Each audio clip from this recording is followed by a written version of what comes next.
Hajime is a powerless, auraless, and maidenless high schooler who gets bullied all the time for being weak. One day, his entire class gets summoned to become heroes and save the kingdom of Tortoise. But even in this world, Hajime remains a loser, because while his classmates all got legendary skills and abilities, all he got was transmutation. So the best he can do is move rocks. One day, as the class ventures into the labyrinth to train, Hajime tries to fend off a monster, but he lacks the sword skills to do so, so he ends up needing to be saved by a Managawa who beheads it in one swing. Hiyama comes over just to mock Hajime for being useless, but then he gets pissed because everyone else actually cares about Hajime even though he's weak. It's almost like they like him because he's a good person, something Hiyama wouldn't understand. Anyway, a Managawa's strike revealed some crystals hidden in the wall, and Meld recognizes them as Gland's crystals, which are really valuable. But it's strange to find such a large cluster of stones, so he tells everyone to stay away from it until he checks if it's safe. But of course, Hiyama's monkey brain completely ignores the warning and goes for the shiny stone, triggering a trap that teleports everyone to a boss battle room. Meld immediately realizes that the situation is bad and he knows they stand no chance of surviving, so he yells for everyone to get to the staircase as soon as they can while he and the guards hold off the monsters. They do their best to keep the monster back with a barrier, but the behemoth is too strong, so it breaks through with ease and nearly causes the bridge they are on to collapse. If the bridge collapsed, everyone here would have fallen to their death, but Hajime comes in clutch and uses his transmute skill to keep the bridge standing and slow the behemoth down, but it won't last for long, so he urges everyone to run away while they still can. Thanks to him, all of his classmates were able to make it off the bridge safely, but the behemoth is starting to break through Hajime's rocks, so Captain Meld tells everyone to cast spells to buy Hajime enough time to escape. They all do as instructed, and Hajime starts running to get off the bridge, but just when it looked like he was going to be alright, one of the blasts from Hiyama heads straight towards him, and Hajime is sent falling to his doom while his classmates look on in horror. Hajime manages to survive the fall, but he is now deep inside the labyrinth, so he tries to find his way out before he runs into a terrifying monster. Unfortunately, he immediately runs into this bunny, and although at first it didn't look that dangerous after seeing it fight, Hajime is terrified for his life. He tries sneaking away before he gets spotted, but he accidentally trips, alerting the bunny to his presence. The bunny is about to kill him, but then it senses something even more terrifying and it doesn't want to stick around to find out. Unfortunately for the bunny, it got caught and was eaten almost instantly by a giant bear monster, and after taking care of the bunny, it sets its sights on Hajime. Hajime tries his best to flee, but the bear manages to slash off one of his arms, and then it proceeds to eat Hajime's arm right in front of him to be extra disrespectful. Hajime desperately tries to crawl away, but he ends up backed against a wall with nowhere to go. But then, as his life was flashing before his eyes, all of his years of Minecraft come back, so he starts digging down with his skill to hide in a hole. The bear keeps chasing after him, so Hajime frantically places blocks to slow it down as he goes further into his hole. Eventually, he manages to break through to a connected cave, but even if he managed to escape the bear for now, he is still missing an arm and starving, so he won't last much longer. The only reason he is still alive is because he got lucky and found a monocrystal that naturally produces holy water with healing properties, but Hajime's body is still in so much pain that he wants to die and end his suffering already. His mind starts racing to find someone to blame for his situation in his dying moments. He remembers how one of the blasts from his classmates was aimed at him instead of the monster, and it looked really deliberate, but Hajime can't think of anyone who would want to kill him. Just then, Jerk's stupid face flashes before Hajime's eyes, and he realizes Jerk must have been the one who tried to kill him. He recalls that Kaori had warned him to not go on this mission the night before because she had a dream that something bad would happen to him, and now he's wishing he had listened to her. He knows no one is going to come save him, but he doesn't understand why he of all people has to suffer like this. First, he was brought to this world against his will, and now he has been betrayed by his classmates and left to fend for himself against these terrifying monsters. This is where Hajime finally snaps because he swears to himself that he will make it home no matter what, and anything or anyone who gets in his way will be killed. He's going to do whatever it takes to survive, and the first thing on the agenda is his food situation, so he decides to do some hunting. He goes outside and taunts two wolf monsters to trick them into chasing him. His plan works, and the two wolves end up following him all the way down through the cave, but they don't see the trap Hajime made and fall straight into a hole, after which Hajime proceeds to pummel them with rocks like a madman until they die.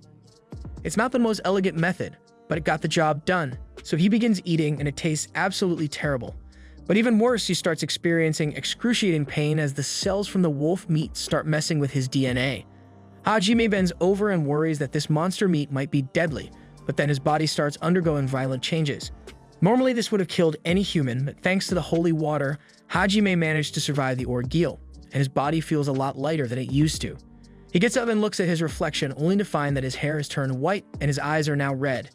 As a result of his mutation, he now possesses a new mana manipulation skill, as well as the skill Lightning Field that the wolves possessed. He can't use it as well as the wolves could, but he can still create enough electricity to cook the rest of his meat with it. And it still smells awful, but at least he won't have to eat it raw anymore. The extra skills he got now allow him to appraise a rock simply by touching it, and after searching around a little, he finds something called a blast rock. It can be ground up and will cause an explosion if heat is applied, so Hajime believes he can craft a good weapon out of this. A weapon would make battles here a lot easier, so he immediately gets to work designing a gun with the blast rocks he found.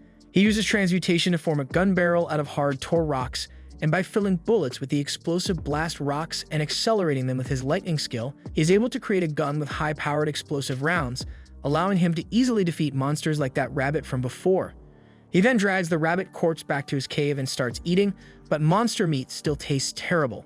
On the bright side, it did increase his level and granted him new skills like Quick Step and Aerodynamics for extra mobility. With this, he is confident that he is strong enough to defeat any monsters, and he's got a grudge he needs to settle. He heads back to the area where the bear that ate his arm is, and as soon as he spots it, he uses Aerodynamics to jump into the air and fires at the bear. Unfortunately, the bear manages to counter and knocks him down, leaving Hajime injured. But while this may look bad, Hajime made something special for a situation like this. He pulls out a flash grenade and throws it straight in the bear's face, resulting in a blinding flash of light. And while the bear is blinded, he gets some payback by shooting one of its arms off and chomping down on it to assert dominance, after which he puts a bullet through the bear's head to finally claim his victory. After eating as many beasts as possible, Hajime is now so strong that he can't level up from eating the monsters in this area anymore, but he still can't find a way up, so instead he decides to go down to find an exit. He recalls that this labyrinth is meant to have 100 levels, but there aren't exactly any signs around here, so he has no idea how long it will take him to reach the bottom. He begins mining his way down and soon stumbles upon a cave. But as soon as he turns his lamp on, he locks eyes with a lizard, and one look from it makes Hajime rock hard. He ducks behind a boulder and tries to slow down the petrification process with a potion, but the lizard is still coming after him, so he has to think quickly. As the lizard climbs over the rock, Hajime throws a small bottle at it, and the lizard gets its vision privileges revoked. And now that it is blind, it's an easy target for Hajime to gun down. Hajime keeps making his way through the labyrinth while slowly building his aura with each new monster meal. But while he's doing that, his classmates return from the kingdom to report what happened to the king, and Meld explains to the king that things didn't go as planned. Because Hiyama couldn't keep his grubby mitts to himself, they ended up getting teleported down to the 65th floor. It's a miracle they managed to survive the incident at all, but unfortunately, one of the heroes, Hajime Naguma, wasn't so lucky. Word of Hajime's death has already begun to spread, and it's bad press for the kingdom, so the king orders Meld to act like this never happened. And the same goes for all the other heroes. Shizuka feels terrible about what happened, so she heads out into the courtyard to take her mind off it. But while training, Shizuka notices Hiyama in the courtyard, and he seems really nervous, almost like he did something and is worried he's going to get caught. She recalls how back on Earth, Hiyama was constantly picking on Hajime, and now that she thinks about it, he was probably jealous of all the attention Kaori gave Hajime instead of him, so she briefly considers the possibility that Hiyama was the one who blasted Hajime. But she doesn't think that's possible since no one would be petty or stupid enough to kill their classmate over a crush. Right. Shizuka then goes to Kaori's room to see how she's doing, and Kaori finally wakes up from her coma. She has been unconscious for 5 days, so her memory is a little fuzzy, and all she can remember is the fact that they were fighting in the labyrinth. She asks Shizuka if Hajime is alright, but Shizuka doesn't say a word, and that silence tells her everything she needs to know. Kaori realizes that Hajime didn't make it back with them, and she is devastated and can't believe her dear friend is really gone. Meanwhile, Hajime is still trying to make his way through the labyrinth, and he still has no idea how long it will take for him to reach the bottom. But those doors look pretty promising, so he makes some more bullets for himself and gets ready to head in. Unfortunately, he has no idea how to open the door. He tries using transmute to see if he can just mine his way through the door, but he gets repelled, and all of a sudden, the statues next to the door come to life. Hajime saw this coming, and he's not about to let himself get jumped, so he shoots one in the head and kills it instantly. He then squares off against the second one, but when he tries to shoot it, his bullets have no effect whatsoever. The Cyclops seems to be using some sort of defensive magic to protect itself against Hajime's bullets, but fortunately, Hajime has the perfect strategy for getting through a magic barrier. He continuously fires at the Cyclops' barrier until it eventually shatters, making it an easy target and allowing Hajime to shoot it in the eye. And now that that's done, Hajime gets ready to see what's so important that it required 2 Cyclopses to guard it. He cuts the Cyclopses open and finds 2 Mana Stones in them, and he figures out that it has something to do with the door. So he puts the Mana Stones in the door and it unlocks it, revealing a glowing cube in the middle of the room. As the glow of the cube dims, it reveals a cute girl trapped within it, but this smells like a trap, so Hajime goes nope and turns around to walk out the door. The girl pleads with him to wait and asks for his help, but Hajime isn't an idiot, so he knows normal people don't end up trapped in a glowing cube deep in a labyrinth. He assumes she probably did something terrible to deserve a punishment like this, but the girl tells him he's wrong. She's trapped here because she was betrayed. Hearing the word betrayal strikes a chord with Hajime, so he suddenly cares about the girl's situation a lot more and asks her to explain what happened to her. Even if she was betrayed, it seems like overkill for someone to lock her all the way down here. The girl explains that she is vampire royalty and she was born with incredible power, which she always used for the good of her people. However, one day her ministers told her she was no longer needed, and they would be ruling the kingdom in her place. The girl was honestly fine with handing over control of the kingdom peacefully, but her ministers feared her power and they physically couldn't kill her, so they decided to lock her away in this box. Hajime asks what she means by they couldn't kill her, so the girl explains that one of her abilities allows her to heal incredibly fast, so most physical damage is meaningless to her. And her second ability allows her to manipulate mana without needing a magic circle, so Hajime can see why she was so feared. In any case, he's emotionally invested now, so he decides to free her from her prison. He places his hand on the box and attempts to use transmute to break it down. It's not an easy job, and the old Hajime never could have managed it, but with his current strength, he keeps going until the box eventually disintegrates, releasing the girl from her prison. Now that she's free, Hajime asks her if she has a name, but the girl has no need for the name given to her by the people who betrayed her, so she asks Hajime to give her a new name, and he decides to call her Yui, because seeing her reminded him of the moon. Yui is really happy about her new name, so she jumps into Hajime's arms to thank him, but things have been going too well for him, so something was bound to go wrong at some point, and that's when several spikes are shot at him from the shadows, leaving Hajime severely wounded. The Yuis help the spikes are removed from Hajime's back. He hands her the bear pelt to cover up as the new Do faces up against their first enemy, a giant scorpion beast blocking their exit. He showers the scorpion with bullets, but its shell is too thick to be damaged. As Hajime pauses to think of a method to bypass its shell, Yui jumps off his back and bites his neck for blood.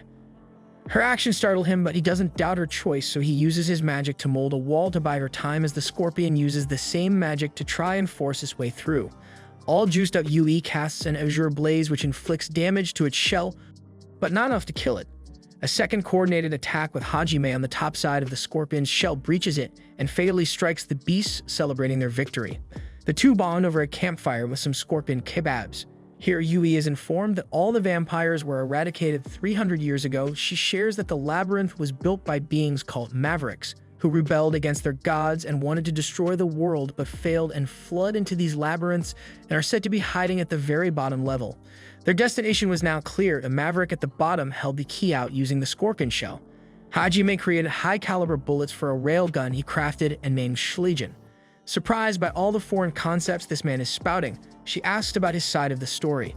The two journey deeper as he tells her of the events that transpired. Thus far saddened by her tale, his goal of returning home made her even sadder.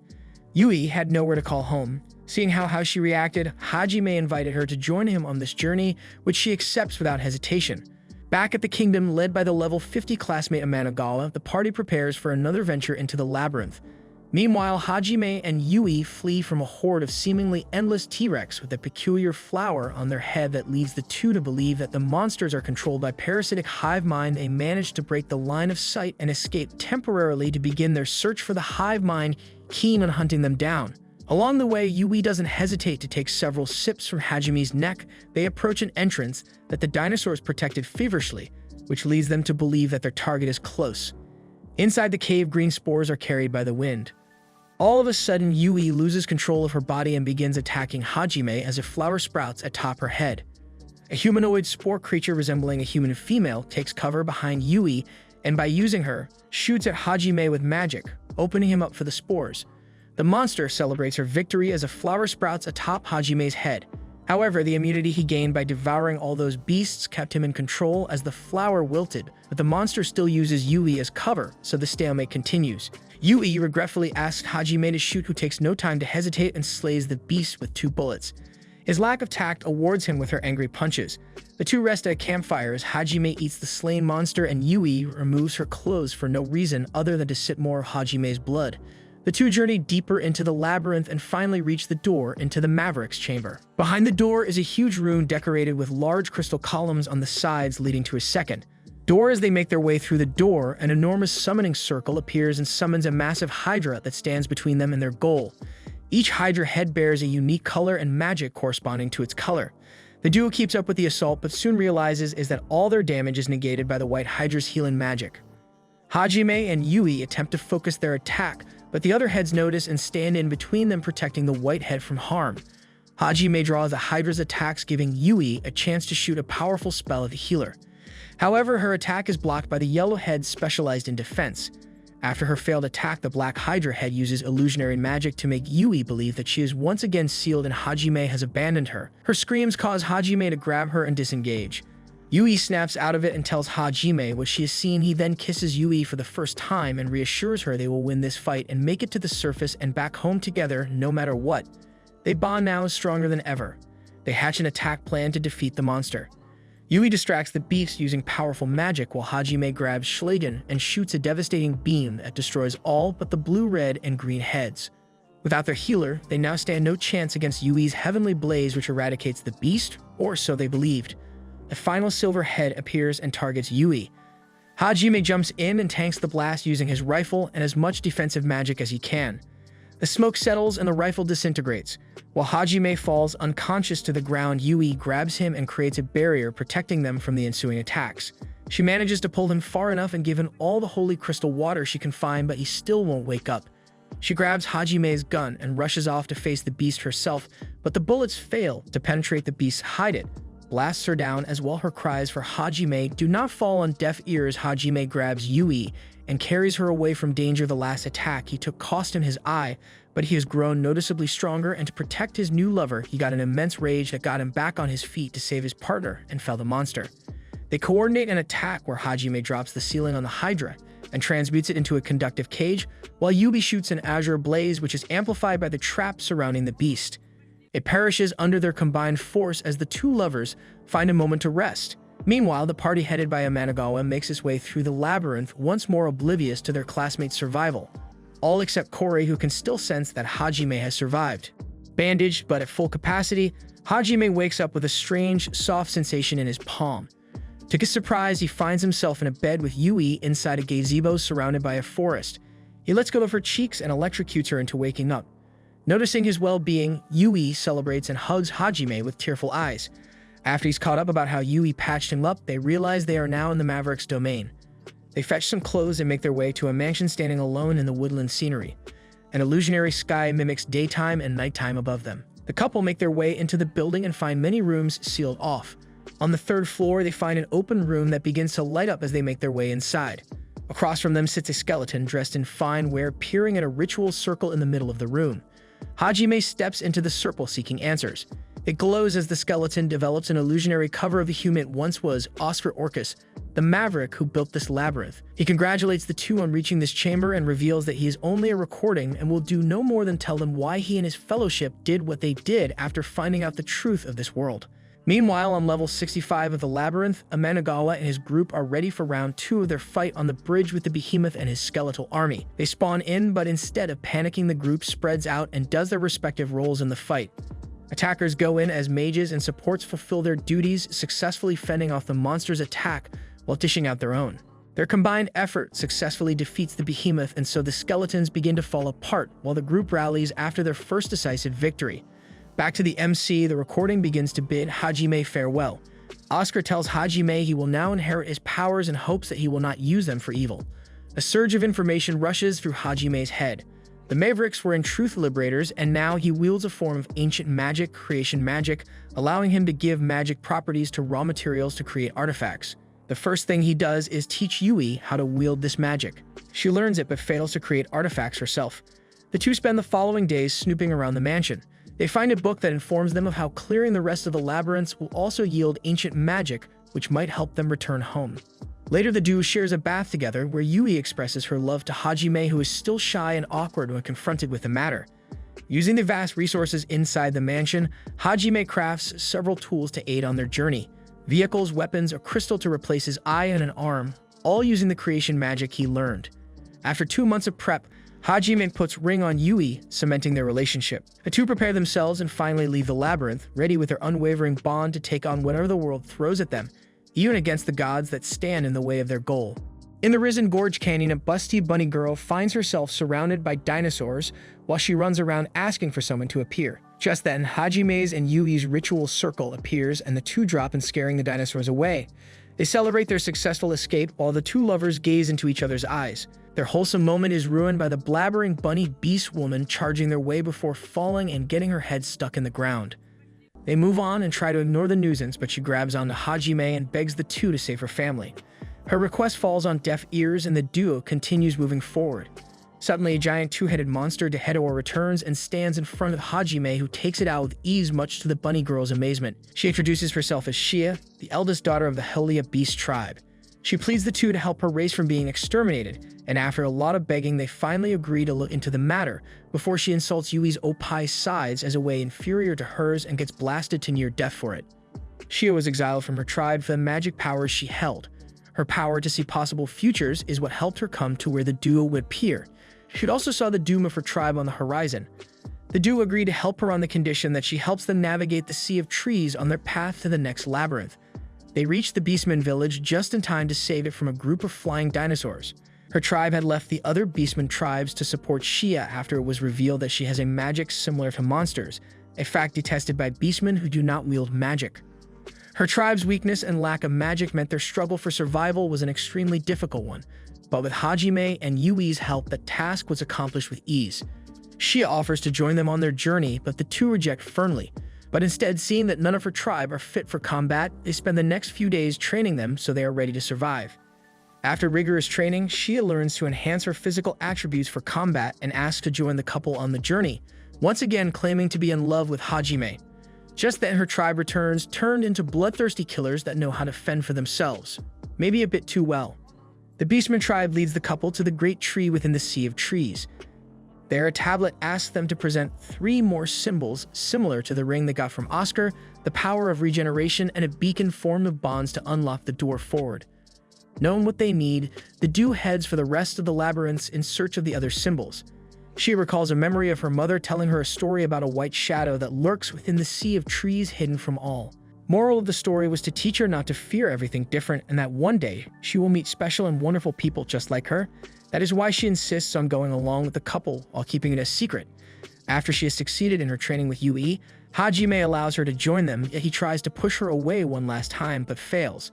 With a new member in tow, the trio bids the Beastmen's tribe farewell and continues their journey in search of labyrinths. Still in the Risen Gorge, the trio looks for the entrance to the labyrinth. Shia stumbles upon a strange sign, and when they gather around it, a voice echoes and welcomes them to Milady Risen's super-duper exciting labyrinth. There, Shia, by some stupid luck, once again stumbles over the secret entrance.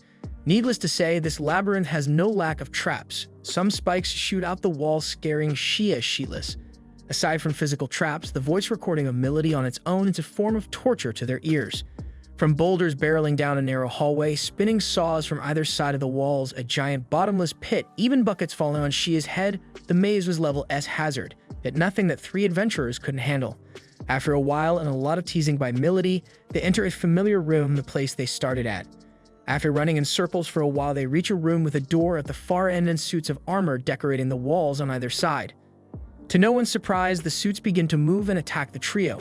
There's nothing special about them, but they do seem endless, so they rush towards the door and jump through onto a moving block.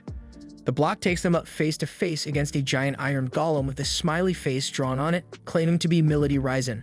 According to Oscar's notes, Milady is as dead as he is, but the golem insists it is Milady. Milady's tone changes from playful to serious as she asks Hajime about his end goal. He tells her that he wishes to return to his world after the god of this world forced him here. Hajime asks her whether the rift crossing ancient magic is in this labyrinth. She returns to her playful speech and refuses to give an answer, which prompts our hero to attack with a missile barrage. Their clash begins. Milody's armor is very thick, which makes it hard to reach the core of the body. Her attacks cover a wide range but are easy to dodge. Hajime delivers a powerful blow that knocks the golem down, giving Yui the chance to freeze it into the ground. Hajime then uses a drill to stick a rod above the golem's core. Shia follows up by smashing her giant hammer on the iron rod, thus penetrating the armor and destroying the core. As the golem's power begins to fade, Milody gives Hajime a warning. Following the path he is currently on, he will eventually face the bastard gods they fought long ago and achieve god killer status.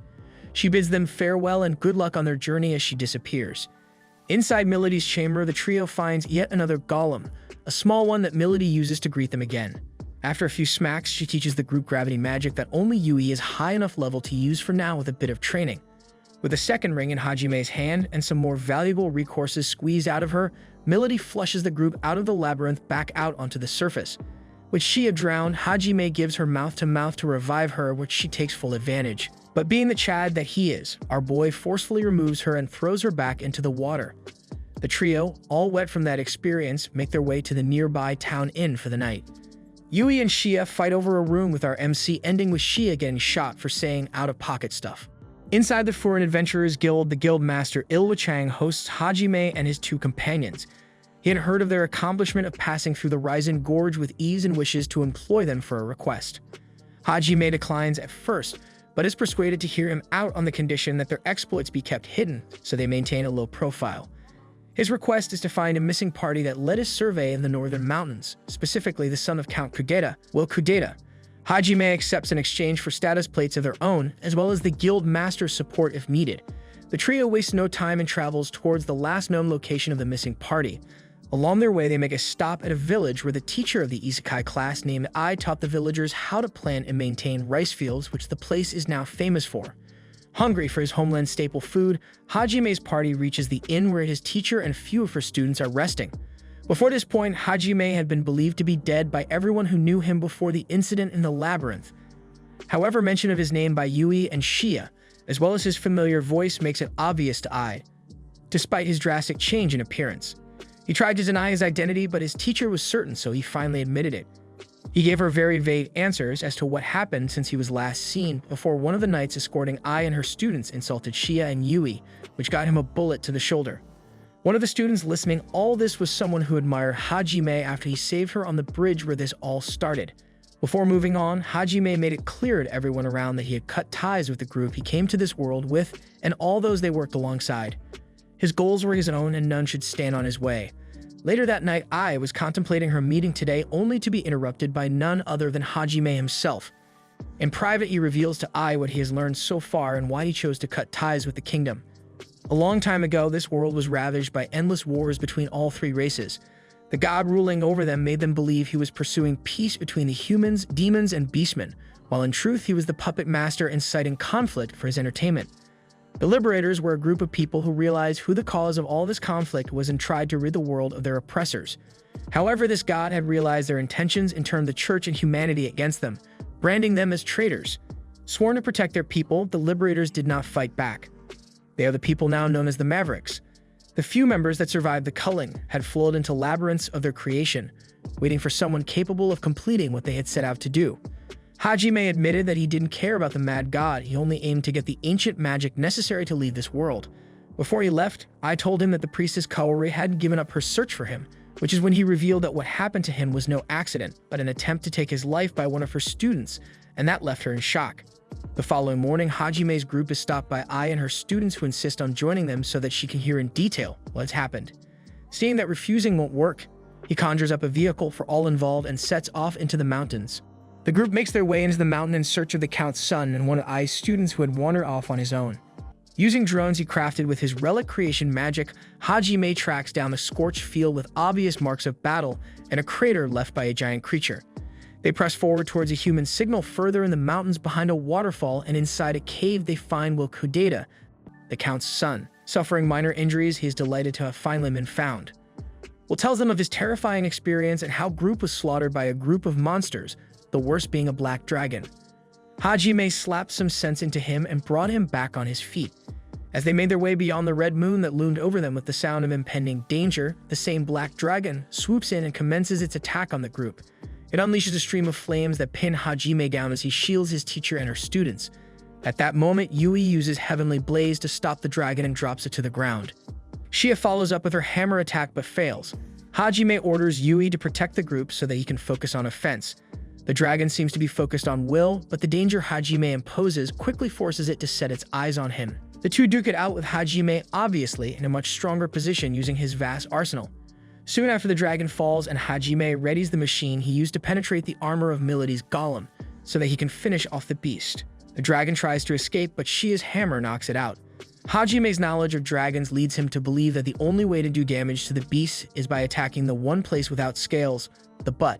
Hajime grabs the giant rod and shoves it up the dragon's hole only to be met with feminine screams. The dragon announces that she is a dragon born and will reveal her intentions if the rod that Hajime keeps driving into her colon is removed. He doesn't accept and seeks answers before she can be relieved. The dragon reveals that she was headed to the vicinity to investigate the travelers from another world. While resting on her journey, a man in black robe cast mind manipulation magic on her in her sleep so that she would target and kill Will and his companions. Yui asks Hajime to spare the dragon as the killing was not of her will. The dragon herself begs him to remove the rod since her mana is almost depleted and she will return to human form, which would kill her in that state.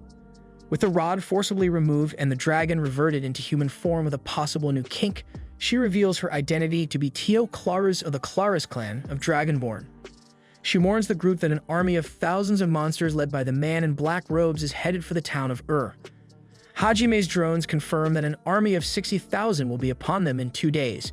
His mission only being to save Will, Hajime refuses to face the army or its head figure. As it doesn't concern him, he sets off to return Will home with a new perverted and masochistic dragon born, unfortunately, joining his party.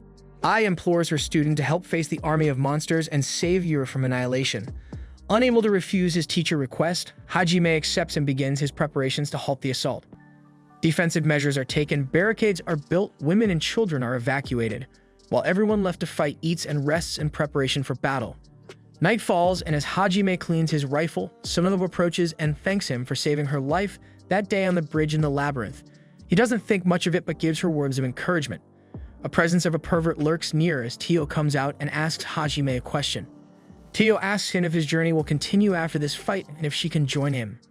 He refuses without wasting a second, but her masochistic nature takes it as teasing, making her an official member since she simply won't leave.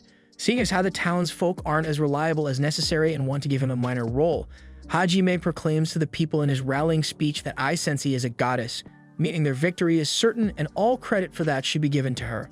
Atop the barricade wall, Hajime's group initiates their long-range attacks, each using the most powerful AoE attacks at their disposal. Tiva's attacks are especially powerful, however, her mana runs out quickly, and she helps herself to a nap. With his long-range bullets running low, Hajime and Shia charge in with Yui supporting from the rear. The two begin attacking battalion leaders to throw the army into confusion since only the monsters in charge are under the mind control spell. Their plan succeeds and the army begins to rout after suffering major casualties. Hajime then confronts the man in black robes who he captures and brings back to the town. Ai identifies the mysterious figure as Shimizu, the student who came with her group to Ur but went missing short after. Shimizu had made a contract with a demon he found in the mountains, hoping to gain tremendous power in exchange for Ai's head.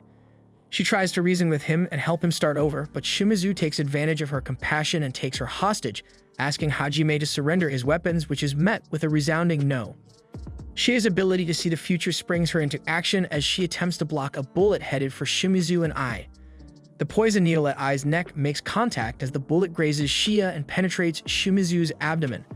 Hajime gives a dose of holy water to his poisoned teacher mouth to mouth because why not, and then heals Shia's wound as he approaches Shimizu.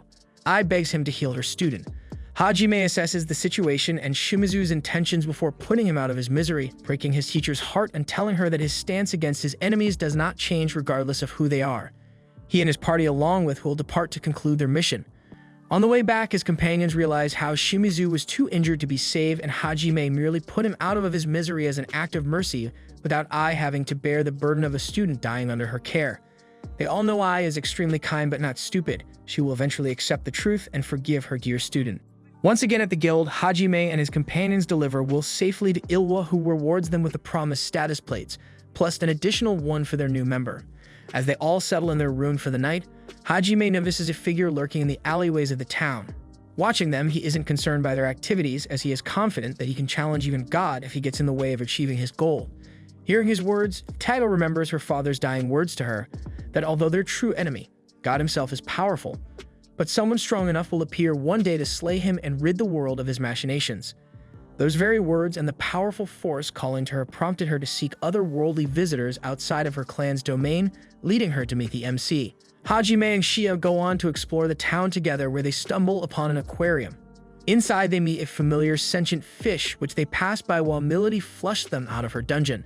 Hajime and Layman hit it off, and after realizing they're the reason he ended up in this mess, they set him free without admitting it. Before Lehman went on his way, he told the two about a gang of slavers who deal with beast folk and how they had a little mermaid in their hands, as well as he tells Shia to be extra careful due to her race as he sets off. On one side of town, Yui and Tio go shopping and bond over their appreciation for their companions. On the other side, Hajime and Shia bond over the fact that they both like Tio, but she's a pervert. Just then, Hajime senses someone under them in the sewers but feels like a weak and small child, so they go down to investigate. Detection of a person proved true as Hajime scoops up a passed-out girl who was kidnapped for auction by underground smugglers. Soon the smugglers realize the girl is missing and begin scouring the town for her.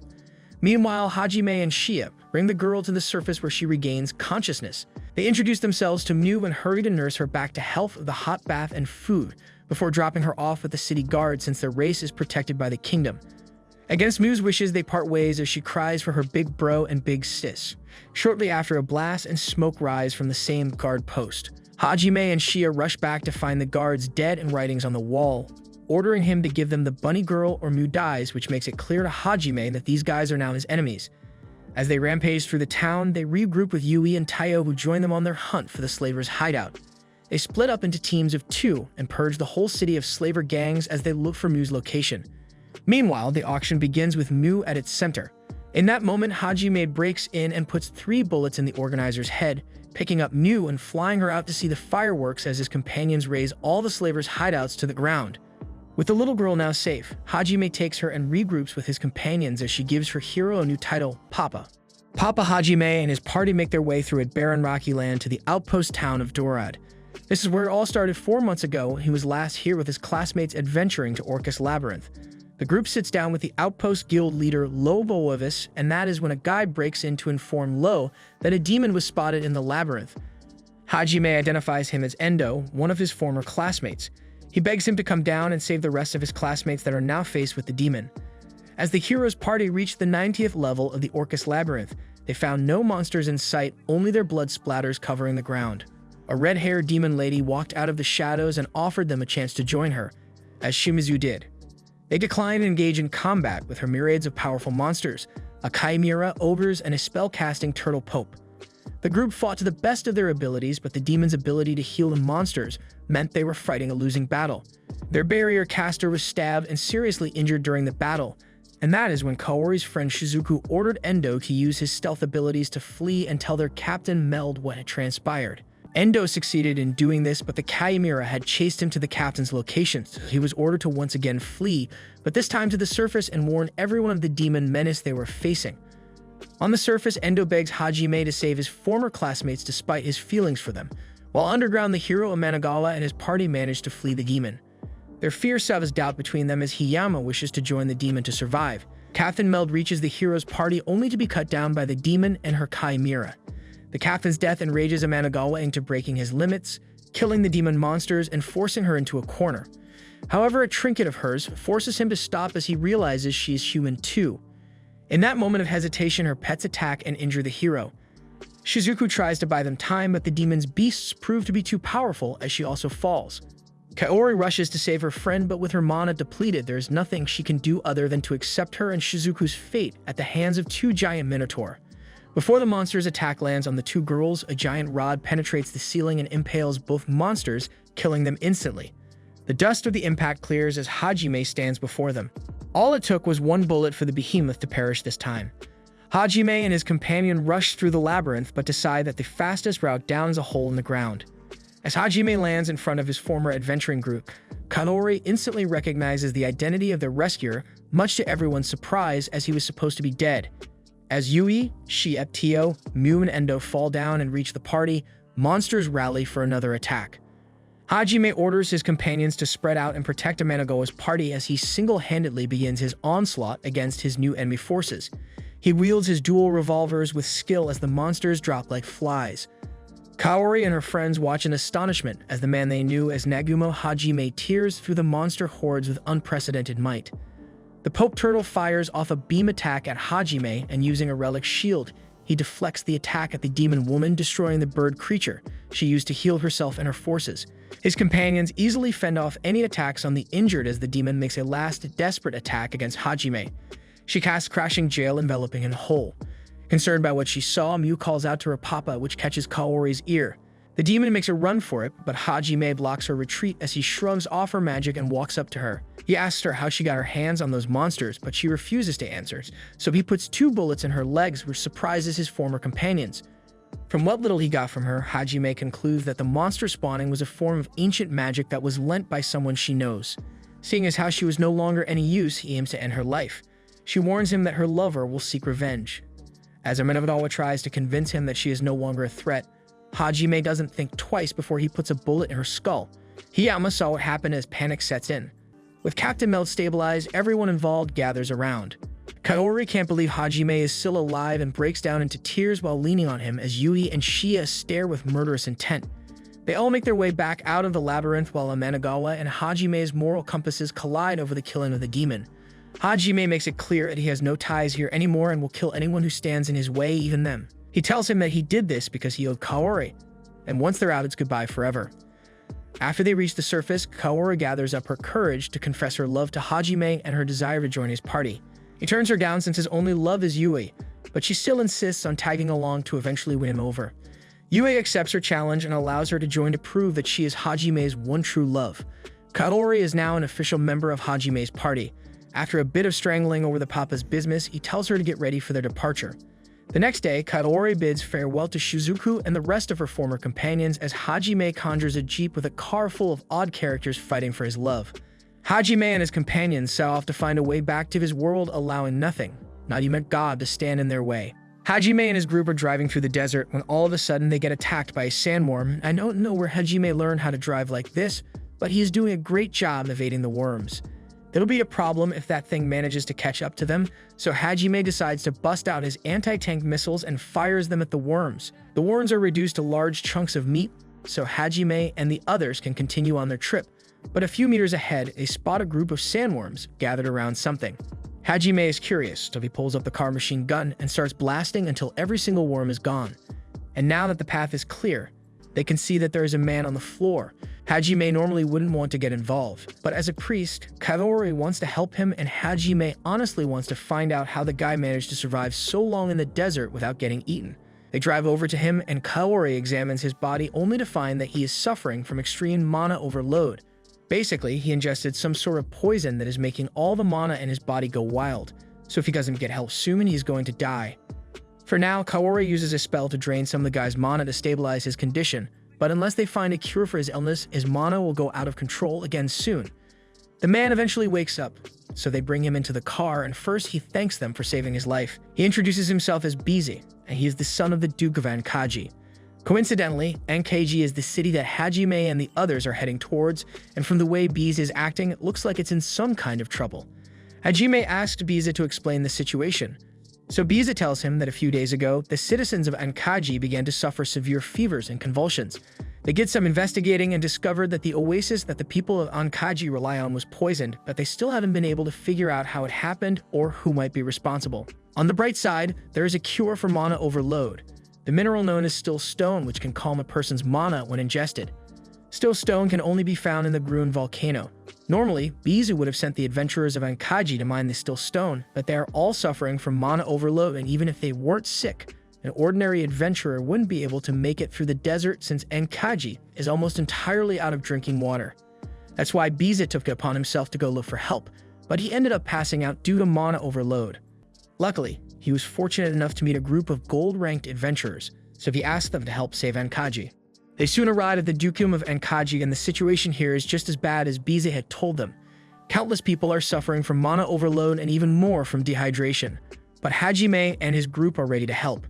First of all, Yui uses her powers to create a pit in the ground, and after Hajime finishes paving the bottom, Yui uses magic to fill it with water. The Duke of Ankaji is amazed that Yui was able to create so much water in such a short amount of time, but using all that magic left Yui feeling drained, so she turns to Hajime and starts sucking his blood. Now that the water situation is dealt with, it's time to deal with the poisoned oasis, and as soon as Hajime takes a look at it with his demon eye, he figures out what's wrong. He pulls out a few grenades and chucks them into the oasis. A few seconds after the grenades explode, a slime monster emerges from the oasis. The Duke had no idea something like this was in their oasis, so Hajime explains that this thing is probably the source of the poison in the water, although he has no idea who put it there in the first place. But now all he needs to do is defeat it, so he aims his gun at the slime's magic core and fires a shot straight through it. The slime has finally been killed, so it won't be generating any more poison. But as for the poison that's already in the water, it's going to be a while before it gets decontaminated. Luckily, the oasis is connected to a freshwater spring, so eventually it should return to normal and the water Yui made should be enough to last until then. Back at the city's main hall, Kaori and Shia have been helping treat all the people suffering from mana overload, but the only way to cure them for good is with the Still Stone. Hajime agrees to go get some from the Gruin volcano. However, it's too dangerous for Miu to come with them, so Hajime asks Kaori to stay behind and take care of Miu while they are gone. They set off across the desert, and after tearing through a horde of sandworms, they eventually arrive at the Gruin volcano. The blistering heat is already starting to make the others uncomfortable, but Teo isn't bothered by it. After a bit of walking, they make it to the main entrance of the volcano, and soon after they walk in, Hajime spots some still stone on the roof of the cave. Unfortunately, it's only tiny pieces here, so it won't be enough to cure the people of Ankaji. If they want to find a sufficient amount of still stone, then it looks like they are going to have to go deeper into the volcano. They make their way to the bottom of the staircase, and from this point onward, they are stepping into uncharted territory, so they need to be ready for anything. Just then, a fire attack is thrown at the group, so Yui uses her magic to block it, and Hajime gets ready to kill the lava bull that's attacking them. But before he shoots, Shia asks him to let her handle it instead because she wants to test out the new hammer he made for her. Hajime agrees to let her handle the bull, so Shia charges forward, and with one powerful swing, she manages to completely shatter the bull's head. She's impressed by how effective the hammer is, but also kind of scared because this thing converts mana into kinetic energy, and the force it can create is unbelievable. After descending a little deeper into the volcano, the group manages to find a cave filled to the brim with still stone. There's more than enough to save all the people of Ankaji, so now the only thing they have to do is clear the great labyrinth inside the volcano. They ride a boat down the lava, and after nearly being burned alive by the lava falls, the group finds a hidden island at the base of the volcano. Hajime wants to go check it out, but all of a sudden, fire blast is launched at them, so they are forced to ditch their boat. There are fire-spitting lava snakes guarding the room, so if they want to get to it, they are going to have to defeat all the snakes. There are 100 of them, so it's going to take a while. The group works together to destroy each snake's body and mana core, but just as Hajime finishes off the final snake, he is hit by a light beam out of nowhere. Hajime is still in one piece, but that blast left him unconscious, so he starts falling to his doom, and Yui has to use her magic to save him. After getting him to safety, she tries giving him some holy water to heal his wounds, but nothing seems to work. All of a sudden, blasts begin to rain down from the sky, so Yui casts a shield to protect herself. By the time the onslaught is over, Yui is left exhausted, and just then, they hear a voice coming from above them. Fried is glad he chose to set up an ambush here since it worked perfectly, but he can't believe that Hajime managed to survive a full power blast from Uranus. Hajime finally regains consciousness, and he sees Fried up in the sky, so he kind of understands what's going on here. Fried acquired God's Age magic, so now he is an apostle and intends to do whatever it takes to make the wish of his god come true. He activates his God's Age magic and creates a rift in space, allowing him to sneak up behind Hajime and blast him across the volcano. The girls want to help him, but they are too busy defending themselves against the dragons, so Hajime is on his own for now. He manages to use Limit Break to counter the blast, but it still knocks him back and Fried isn't giving him a chance to recover. Hajime summons his cross bits to counter the attack, and with them shielding him, he slowly begins advancing towards Fried. Just then, Fried and his dragon get knocked away by Tio in her dragon form. She then fires a blast at his dragon, and the dragon fires back at her. So now the two are locked in combat. While Fried is distracted, Hajime sneaks up behind him and strikes him across the chest before kicking Fried across the sky. He was about to follow it up with another attack, but a dragon saves him and flies him up. Hajime tries to go after him, but his body finally gives out under all the stress, so he starts falling towards the lava. But at the last second, Teo swoops in to save Hajime and carries him back to safety. Fried is amazed by the strength of Hajime's companions, and he is slightly scared since he nearly got beaten by a crippled Hajime, so he decides to switch tactics to defeat him. There is a magic device controlling the flow of magma in this volcano, so Fried uses his magic to remove it. And now, the volcano is going to erupt, taking Hajime and the entire Great Labyrinth out with it. There's not much time, and there's no way all of them can make it out of here with Fried blocking the exit, so Hajime gives Teo his cross ring and asks her to escape on her own. Hajime has every intention of making it out of this alive, but right now Teo is the only one who can make it out of here, so he needs her to go deliver the still stone stored in his ring to Ankaji. Teo understands, so she flies straight up to make it out of the volcano before Fried can seal it off. Fried's dragons begin firing at her in an attempt to keep her from escaping, but Yui and Shia provide cover fire, and Hajime's cross bits keep Fried busy once Teo makes it out, so she's able to get past him. Meanwhile, back at the kingdom, Lilith was trying to have a discussion with her father, but when she finally gets his attention, he looks at her like she's some sort of criminal. And that's not the only strange thing either, because all the guards look like they just smoked something they shouldn't have. The king and the guards all completely ignore Lily and continue walking, so she knows something is wrong, but she's not sure what it is. She starts walking back to her room when she notices Shizuku in the courtyard training as usual. Shizuku is pushing herself so hard because she hates how she was too weak to do anything against the demon, so she wants to become stronger. But she's still got time to take a break when she spots a cute cat on the ground. She gets really into playing with the cat, but then she realizes that Lily has been watching her the entire time, so she gets embarrassed. After Shizuku calms down, she asks Lily if there's any news from the castle officials. Lily tells her that the officials say they need Koki to become strong enough to defeat the demons. Shizuku asks what the officials plan to do about Hajime, and according to what she heard, it sounds like they are planning to label him an enemy of the kingdom. Meanwhile, out in the forest, Hiyama is beside himself in anger because Hajime is still alive. All of a sudden, a voice from behind asks him why he's so upset that Hajime is alive, but then again it's understandable since Hajime took Kaori with him. Hiyama tells the girl to shut up because she can't blackmail him for attempting to kill Hajime if he's still alive, but attempted murder is still pretty bad, so if the others found out, they'd definitely turn on him. However, she is willing to keep it a secret if Hiyama helps with her plan, and in exchange she promises him that he will get to have Kaori all to himself. Teo eventually makes it back to Ankaji, but she is so exhausted that she collapses in front of the gate. Kaori comes running to check on her, and after treating her wounds, Kaori and Miyu take her inside to rest. When Teo finally wakes up, she tells them about the sneak attack and how Hajime, Shia, and Yui were trapped in the volcano. Kaori is really worried, but she knows Hajime will find a way to survive no matter what. Still, she would like to go help him as soon as possible, but they can't take Miyu on such a dangerous mission. So first, they are going to take her back to Arisen, and afterward, they'll go look for Hajime. Speaking of Hajime, it looks like he and the others managed to get away from the volcano after all, but he is still in critical condition, so it will take a while for him to get back on his feet. On the bright side, Yui can tell that the effects of the light poison from that dragon blast are starting to fade, so Hajime should regain his stamina soon. And even though they are in the middle of the ocean, Yui still plans to give him a special lower body workout. While she does that, Hajime thinks back to what happened in the volcano as the magma was rising. They had no way of getting out, so they found a door in the side of the volcano and went inside to avoid being burned to ash.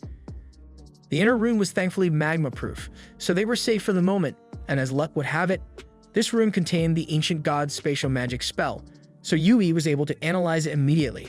However, it will take some time for her to learn how to use it properly, so she can't teleport them out of there. They still have to find a way out, so Hajime suggests that they should just swim through the lava. The others think that sounds crazy, but knowing Hajime, he probably has something planned, so they go along with it. They open the doors, and as the room is being flooded with magma, Yui puts up a barrier around them. The barrier won't last forever, so Hajime summons his latest invention. He had built a submarine in case they needed to explore some underwater labyrinths, and as luck would have it, Hajime had made this thing lava-proof too. They all get in the sub and dive down into the magma until eventually they get caught up in a current and are spat out into the ocean from a thermal vent. That explains how they made it to the ocean. But they still have no idea what part of the ocean this is. Hajime could probably figure out where they are if he had his cross ring, but he gave that to Teo. So for now, they are completely lost. All of a sudden, their ship is boarded by mermen, and they accuse Hajime of kidnapping one of their children. Hajime assumes they must be referring to Miyu, but before he can explain anything, one of the mermen attacks Shia, so he smacks the guy across the water with a fish. The other guards try to attack, but they're no match for Hajime's group, so they get knocked out. This is what happens when people get impatient. If the guards had just listened, Hajime could have told them that he actually rescued Miu. Speaking of Miu, Hajime hears her voice coming from the sky for some reason. He looks up and sees Miu falling straight toward him after jumping off Tio's back, so he jumps up to catch her. She's really happy to see him again, but once they get back to the ground, Hajime gives her a serious scolding about how dangerous it is to jump out of the sky. It turns out that this place is really close to Arisen, so they gather up the unconscious guards and start heading for the city. Once they arrive, Miu says she wants to go see her mother. As soon as Miu's mother finds out that her daughter is back, she rushes out to meet her even though she has a broken leg. When they are finally reunited, she is relieved to see that Miu is alright, but she's also confused to hear Miu calling Hajime Papa, since she doesn't remember getting remarried. Back at the palace, Shizuku happens to run into Aiko in the halls, so she and Ai sit down to have a discussion. Shizuku tells her all about what she's heard about Nagumo. Come to think of it, she recalls that Aiko had an encounter with Nagumo a while back, so she asks her for the details. Aiko thinks back to that moment and immediately insists she didn't do anything illegal because Hajime is 18, but Shizuku has no idea what she's talking about. Aiko had a meeting with the king to discuss Nagumo's situation, and unfortunately, the royal family has decided to brand Nagumo as a heretic. Aiko tried to oppose the idea since Nagumo hadn't done anything to antagonize the kingdom, but they wouldn't listen to her no matter how much she tried to convince them. And now that she thinks about it, all the council members look like they were high and depressed at the same time. Since Miu is now safe with her mother, Hajime decides to go explore the sunken dungeon Melusia with the others. They dive into a deep-sea trench with Hajime's submarine, and they eventually locate the entrance to the dungeon, leading them to a cave. From here, they are going to have to continue on foot, so they start walking through the labyrinth and eventually come across a cave. As soon as they enter, the entrance closes behind them, and all of a sudden, they are attacked by a purple slime. Yui puts up a magic shield to protect everyone, but the slime seems to be able to melt through magic, so she can't hold it off for long. Tio figures out that she can burn the slime with her flames, but the monster keeps regenerating, so it looks like the only way to defeat it is to destroy its mana crystal. But about that, Hajime says that thing doesn't have a magic crystal. He's looking at it with his demon eye right now, and the entire thing is glowing red, so its entire body is basically a mana crystal, and the same goes for the walls of this room, so they may already be trapped in the belly of this monster. If that's the case, then they stand no chance of beating it if they fight normally, so Hajime starts thinking of a way for them to escape. He notices some water leaking out from the ground, and that gives him an idea, so he pulls out his railgun and fires it into the ground to create a hole for everyone to get out of here. His plan works, but everyone ends up in a section of the cave that's completely flooded, and Kaori does not have the lung capacity to make it out of this alive, so Hajime leaves Yui and goes to rescue her. Eventually, Kaori wakes up on a beach with Hajime, and she asks him why he chose to save her instead of Yui. She was probably expecting him to say something about how much he cares about her, but the fact is that he trusts Yui to survive on her own, but he knew there's no way Kaori could survive this place on her own. For now, they just need to keep exploring the labyrinth until they get to the bottom, so they walk across the fields and eventually come across a shipwreck. All of a sudden, the area begins to transform, and they are pulled into an illusion of a war that took place centuries ago. People are being slaughtered left and right, so Kaori tries to save one of the men, but when she starts healing him, he fades away. They are then surrounded by soldiers on the ship, and all the soldiers look deranged, yelling that they will kill all the heretics for their god, Ehit. After killing all the illusions, the area returns to normal, but Kaori is still wondering what all that was about. Hajime believes that the illusion must have been based on past events. Kaori is sickened by the thought that all this tragedy was caused by a crazed god, so Hajime takes her to a safe spot so she can rest. He understands what it feels like to lose your mind after seeing something horrific. After all, if Yui hadn't been there for him when he got stuck in the labyrinth, who knows where he would be by now. Hearing Hajime talk about Yui like this makes Kaori feel jealous, so she asks Hajime if he thinks she's an inconvenience, and yes, he tells Kaori that she's holding him back. When she first joined the group, Hajime treated her harshly, hoping that she would eventually give up and stop following him. But through all the time they spent together, he was able to see Shia laugh, cry, and get angry sometimes, but she never surrendered to her emotions or let herself fall into self-pity. Hajime tells Kaori that he's in love with Yui and nothing is ever going to change that, so if hearing him say that makes Kaori's heart ache, then she's better off not being around him. Back at the palace, Aiko is on her way to meet with her students so she can tell them what she knows, but before she could get there, she is stopped by a nun. Aiko asks her to get out of the way, but the nun tells her that she is here to take Aiko to the Divine Mountain, and she won't take no for an answer. The nun tries to hypnotize Aiko with her charm skill, But Aiko's deity status makes her immune to its effects. But unfortunately, it doesn't make her immune to hands, so the nun just punches Aiko in the gut to knock her out. The nun starts carrying Aiko away to make sure no one witnesses this, but the princess saw the whole thing, and she knows she needs to tell someone before it's too late. Hajime and Kaori continue through the shipyard and come across a giant ship in the middle of the field. They board it, and as soon as they do, another illusion begins to manifest. It looks like this illusion might not be so bad because the king at the time was holding a party to celebrate peace between humans and demi-humans.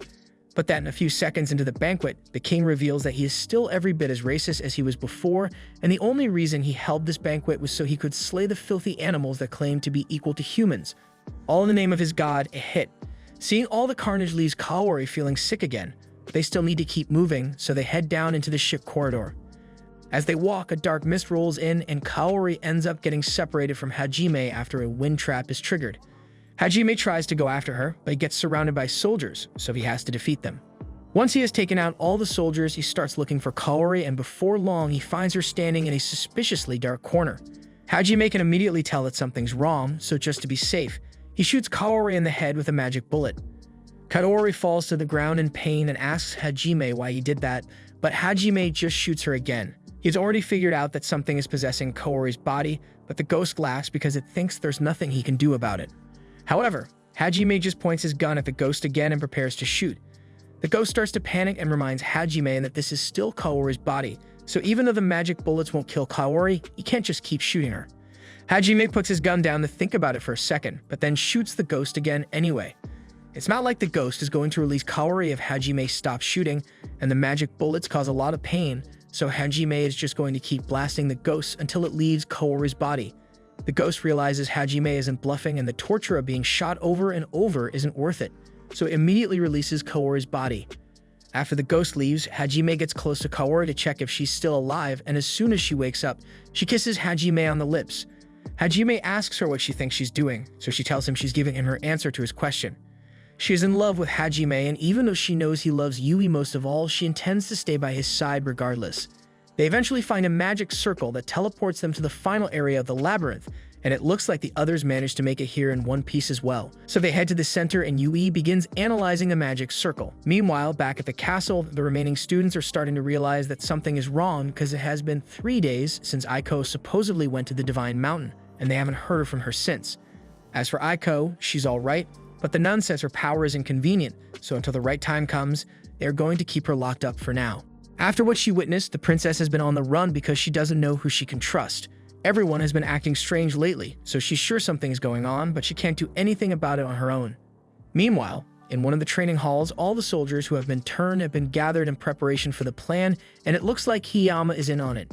At the same time, in the demon realm, Fried tells his soldiers that he has received a decree from their god, so they will be marching to eradicate all the heretics. Back in the Highlight Kingdom, Meld has realized that something called the Void has been afflicting the people in the castle, and unfortunately, it has already spread to 30% of the army, including the leaders and officers. He asks Jose to help gather everyone who knows about black magic so they can prepare countermeasures against the Void, and in the meantime, he heads back to his office to prepare some letters. He wants to send these letters to Duke's Engine and Enkaji and Hajime in case something happens to him here, but suddenly, there's a knock at his door. He's already on edge, so he draws his sword and is ready for a fight, but then he realizes it's Hiyama, and he still trusts him, so he puts his sword away and lets him in. He asks Hiyama if there's anything he wanted to talk about, but Hiyama just keeps tapping his foot on the ground without saying a word. Suddenly, there's another knock at the door, and this time it turns out to be Jose. The second Meld opens the door. Jose instantly tries to stab him in the face. From the look in Jose's eyes, Meld can tell that he must have been afflicted with the Void, so he is prepared to fight him off. But while his back is turned, Hiyama stabs him. But Meld isn't the Knight Captain for nothing, so before Hiyama can cause any fatal damage, he casts a wind spell that blows everyone away. The soldiers get back up and try to attack him while Hiyama prepares to cast a spell, but Meld is way too experienced to let that happen. So he slams Hiyama into a wall to stop him from casting a spell, and while he is down, Meld knocks out 2 of the other guards. The last one is Jose, and as the vice captain, Jose is a little tougher, but he is still no match for Meld, so he gets clotheslined into the corner of the desk. Normally, Jose should be tasting colors after that concussion, but he just gets right back on his feet because no amount of damage can stop the Void-afflicted soldiers. Meld still has no idea how any of this happened or why Hiyama betrayed him, But more void-afflicted guards start showing up, so he has no plans to stick around. He jumps straight out the window, and after landing on the ground, he's about to fire a blast into his office to slow Hiyama and the soldiers down. But then he realizes that he's not alone out here, and before he knows what hit him, he is killed by a magic blast. The next morning, Hajime and his group are driving through a field when they come across a caravan that is under attack by some bandits. The caravan guards are greatly outnumbered, so Kaori asks Hajime to help save them. But before she's even done speaking, Hajime is already driving full speed at the bandits. Kaori thanks him for agreeing to save the caravan, but really, he was just looking for an excuse to use his minigun on someone. As soon as Hajime begins firing, the bandits begin dropping like flies, and he doesn't intend to leave a single one of them alive. But there are a couple of innocent people who got hurt by the bandits, so he sends Kaori out to heal him. And while she's busy healing, a girl runs up to Kaori and reveals that she is Princess Lily. She had fled the castle in hopes of finding someone to help after what she witnessed in the castle, and as luck would have it, she happened to run into Hajime and the others.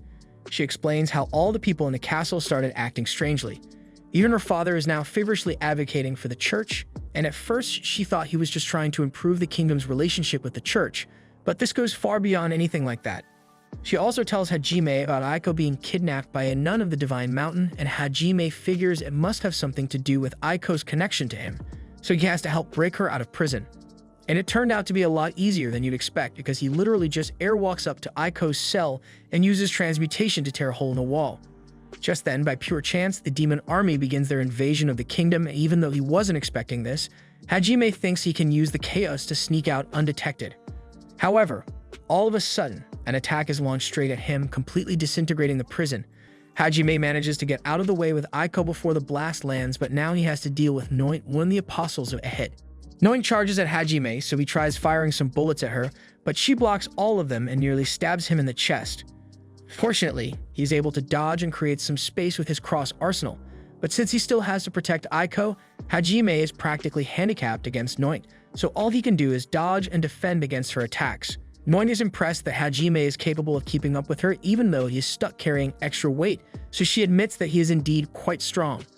But she says he is still unfit to become one of Ehit's pawns. Hajime takes that as a compliment and tells Noint that he wouldn't want to become the pawn of a shut-in brat like Ehit anyway.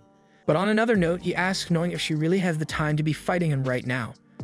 I mean, the kingdom is currently being attacked by the demons, and if she doesn't do something soon, it will be completely destroyed. But Noint has no intention of helping the kingdom, so if it's going to die, then it's going to die because that's what Ehit wishes for. Hajime now realizes that Ehit sees all people as nothing more than pawns to be killed for entertainment, and at this point, he wouldn't be surprised if Ehit is also being worshipped by the demons and orchestrated this whole war just for fun. Apparently, that's exactly what's going on. So Noint asks Hajime what he plans to do about it, but Hajime honestly doesn't care. In fact, he would be happy to get out of Ehit's way entirely if they just agreed to send him back to his original world. However, Noint tells him that's not going to happen because Ehit has more hate for Hajime than Spider-Man's writers. Hajime overcame every obstacle in his way and gained amazing strength for himself, and Ehit doesn't like that, so he wants to see Hajime die a pitiful and painful death. That's a lot to take in, but Hajime now knows that there's no point in trying to reason with Noint. Just then, Teo shows up and blows Noint out of the sky with her dragon's breath, and Hajime has never been so happy to see her. He hops onto her back, asks Teo to get Aiko to safety, so he can fight Noint at full strength. So Teo flies off and Hajime turns back to face Noint. Noint uses her magic to launch a fireball at him, so Hajime jumps out of the way and starts firing his machine gun at her. Noint is too quick for Hajime to hit her with his machine gun, so he tries blasting her with his cannon point blank. But Noint vanishes and appears behind him, forcing Hajime to block with his cannon as she slashes at him. He doesn't have many options here because everything he has tried so far has failed to even scratch her. Noint charges at him again, so he tries grabbing her swords, but she's too strong. He jumps back to create some space, and in the process, Hajime gets cut. However, he notices that Noint's swords are starting to take some damage, and that gives him an idea. He summons several crosses and has them fire full power blasts at Noint. She manages to come out of it completely unharmed, but Hajime never intended to hit her with that attack. He pulls out 2 rings and throws them at Noint, but she easily knocks them away. Noint believes Hajime is finally running out of options if he tried using such a desperate attack, but then he takes out his guns and aims at 2 rings beside him. The rings are connected with spatial magic. So when he fires his bullets, the shots come out right next to Noint, forcing her to block with her swords. As a result, both her swords are shattered, allowing Hajime to tie her up with a magic rope. Now she has nowhere to run, so he loads up his railgun and penetrates her with a 12-inch thick rod. There's no recovering from a wound like that, so Note dies and falls out of the sky. And now that his fight is over, Hajime goes to check on Teo and Aiko, and it looks like they blew up the entire church. Teo was initially going to just burn it down, but Aiko wanted to help, so she used some magic and ended up creating a bunch of methane. The methane was way more powerful than she expected it to be. Teo personally thinks Aiko is really impressive because she never could have destroyed the entire church on her own, not to mention all the people inside the church who most certainly died in there. As soon as Teo says this, it dawns on Aiko that she really just killed people, and she breaks down in regret. Hajime knows how she must feel, so he comforts her and says everything is going to be fine. Just then, a figure appears from the ruins of the church, and it doesn't look like a survivor, so Hajime gets curious. He asks the man who he is, but the man remains silent and points toward a magic circle on the ground. A circle looks like the same kind from the Great Labyrinth, so the three step onto it and are teleported to a separate room. As they walk in, they step into another magic circle. The spell in the circle is one that allows you to manipulate the soul. It could even be used to transfer a soul from one vessel to another, and if something like this exists, Aiko believes there must be a spell out there that can send them back to Japan. But that aside, they need to hurry back to the capital because it's still under attack from the demons, and they don't know if Hajime's classmates are alright. Earlier that day, after hearing all the commotion outside, Shizuku and a bunch of the other girls got worried, so they went to get Koki so that they could figure out what's going on. Just then, one of those voided soldiers comes over to the group and informs them that the demon army is attacking the capital, so they need to come to the stadium immediately and prepare for battle. They agree, but as they are walking to the stadium, Shizuku realizes something is off, so she tells everyone to stay on guard. However, they are suddenly blinded by a flash of light, and while everyone is blinded, the guards turn on them and stab everyone in the back. Shizuku is the only one left standing, but she doesn't know why this is happening or what she should do. Just then, her personal maid runs up to her, pretending to be injured, but as soon as she gets close, she stabs her in the back as well and slams her face to the ground. Eri then begins to laugh because everything turned out exactly how she wanted it. Eri walks over to Koki and she is so happy that she finally has him all to herself, so she kisses him for an uncomfortably long time. Shizuku asks her why she is doing all this, so Eri explains that she has been in love with Koki for a long time, but rather than confessing her love to him like a normal person, she decided it would be much more effective to kill everyone close to Koki and kidnap him so he can never leave her. Shizuku asks her if she's also the reason everyone in the castle has been acting so strange lately, so Eri explains that everyone has actually been dead for a while now. She used her necromancy skill to reanimate their bodies and restore some of their memories so they could act like normal people, aside from the fact that they always look high. Eri has always hated her classmates for getting in the way of her one-sided relationship with Koki, but she especially hates Shizuku, so she's going to take great joy in watching her die. However, just before Eri could have Shizuku stabbed, a barrier is cast over her and Eri is blown away. But one responsible is Kaori, and she immediately starts casting a healing spell so all her classmates can recover from their injuries. However, just before she could finish the spell, Kaori gets stabbed in the back by Hiyama. Hiyama is ecstatic that he finally managed to kill Kaori, because now Eri can turn her into his personal slave. But Kaori doesn't give up that easily, so even though she has a sword sticking out of her chest, she finishes casting this spell and begins healing all her classmates.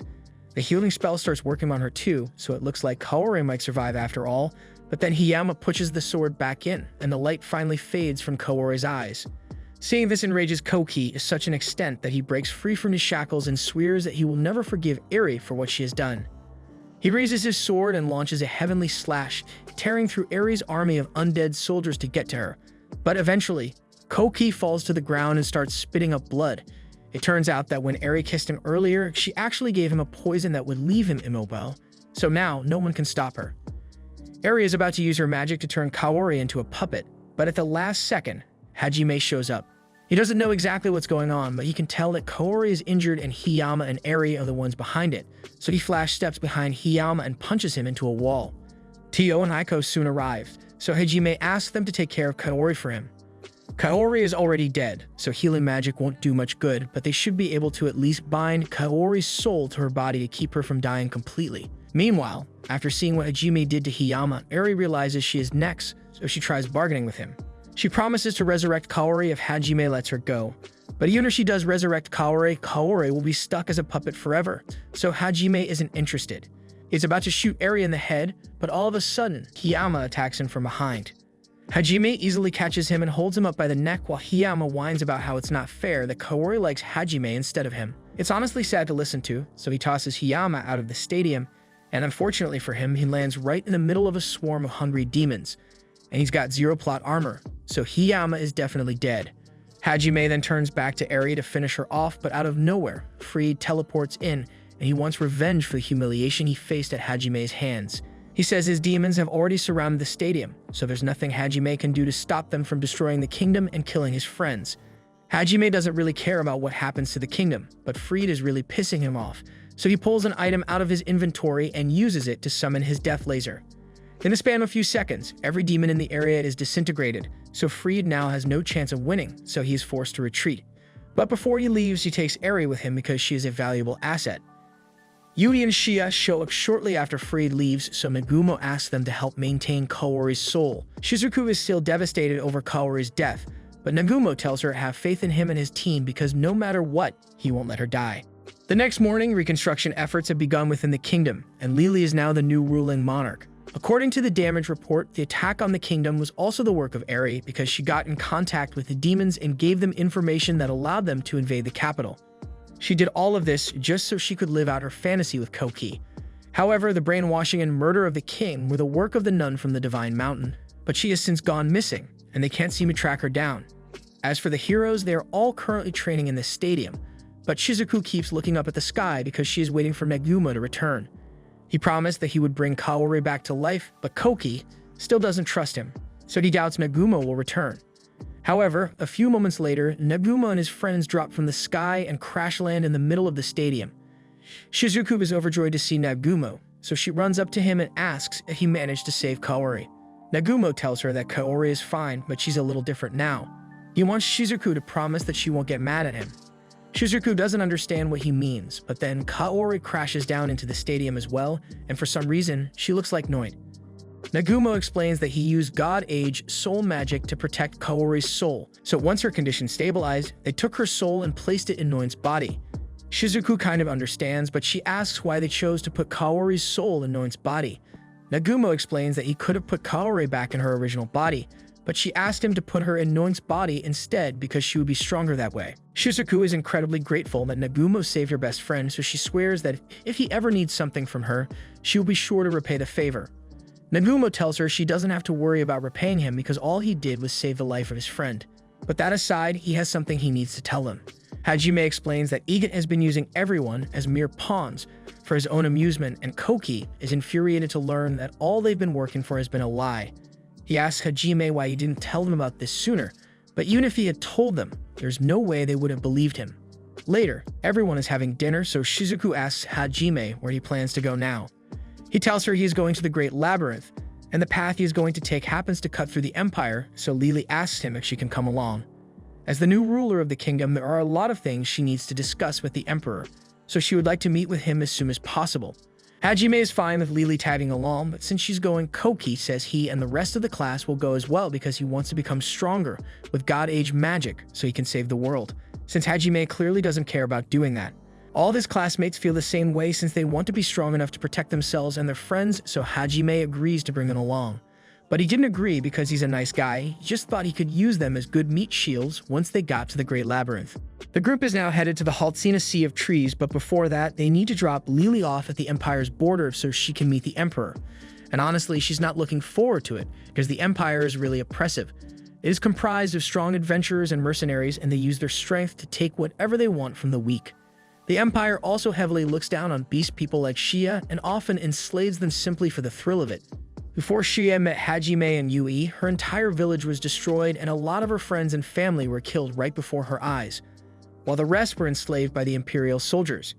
Shia managed to escape the massacre, but she has been blaming herself for the incident ever since because she couldn't do anything to save them back then. After hearing Shia's story, Koki refuses to stand by while such injustice is occurring. He tells Hajime that conquering the Great Labyrinth will have to wait because he wants to go save Shia's family from the Empire. However, Hajime tells him he's not getting involved. Slavery isn't illegal in this world, and he isn't interested in potentially starting a war with the Empire. A little while later, Hajime's scanner spots an Imperial carriage, and it's the same kind that is used to transport slaves, so Koki asks Hajime to land the ship so they can rescue them. However, Hajime tells him to wait because he spots two bunny girls running away from the carriage, and he and Shia recognize those two, Lana and Mina, from the Halia tribe. Koki accuses Hajime of abandoning the bunny girls since he doesn't want to go down to help, but Hajime asserts that those two are perfectly capable of handling themselves, and the fact that they are running away like damsels in distress must mean they are leading the Imperial soldiers into a trap. A few moments later, Hajime is proven right as the Imperial soldiers are ambushed and slaughtered by the group of bunny people. However, one of the soldiers managed to survive and was about to blast one of the bunny people with a spell. But before that could happen, Hajime fires a bullet from the sky that vaporizes the soldier. Mina and Lana recognize Hajime's attack, so they all look to the sky and salute him because it has been a long time since they've seen their boss. Hajime invites all the bunny people onto his ship, and once they are all aboard, he asks why they were all out here in the first place. Par explains that they were attacked by the Empire again, but this time their goal wasn't to invade their land, it was to kidnap as many bunny people as possible. They were able to fight off the first wave of Imperial soldiers and managed to capture a few soldiers, but they also suffered a few losses on their end. By interrogating the captured soldiers, they figured out what's going on, and apparently the Empire was attacked by monsters led by the demons. And as a result, the capital was badly damaged, so they are trying to replenish their labor force. And by that, they mean the Empire wants to enslave more beast people and work them to death to rebuild their city. Obviously, they had no intention of letting their brethren be turned into slaves, so the chief of their tribe set up a task force to go rescue them. However, not long after the task force arrived in the capital, they disappeared. That's why Lana and the others are out here looking for clues as to what could have happened to the chief and the task force. Hajime knows Shia must be worried about her father and the rest of her people, so as much as he wanted to avoid getting involved in the Empire's business, he can't ignore it anymore. The group soon arrives in the Empire, and all the rumors about it being attacked by demons are true. Just then, Koki spots an enslaved Beastman child being forced to work on the reconstruction. And when the child falls over, one of the Imperial soldiers walks over with a stick to beat him. Koki refuses to stand by and let that happen, so he is about to confront the soldier. However, before he could do anything, Hajime flicks a rock at the soldier and knocks the stick out of his hand. Hajime really doesn't care if Koki gets himself into trouble with his heroic inclinations, but he doesn't want to get dragged down with him, so he tells him to tone it down. Koki asks Hajime if he is really going to ignore the suffering of that child even though he cares so much about Shia. And the answer is yes. Shia is precious to him. But Hajime has never met that boy before, so he has no reason to go out of his way to help him, and certainly not when they have a mission to accomplish. He reminds Koki that they are here to gather intel on Shia's family, so that takes priority over saving the other enslaved Beastman right now. The group then proceeds to ask around the capital for any information regarding Shia's father and the task force, and from what they can gather, Cam and the others must have gone on a rampage through the city to rescue the enslaved Beastmen, but at some point they were subdued and arrested by the Imperial Army. Hajime intends to take Shia and Yui to break the task force out of prison, but Koki asks Hajime if it's possible to resolve this peacefully.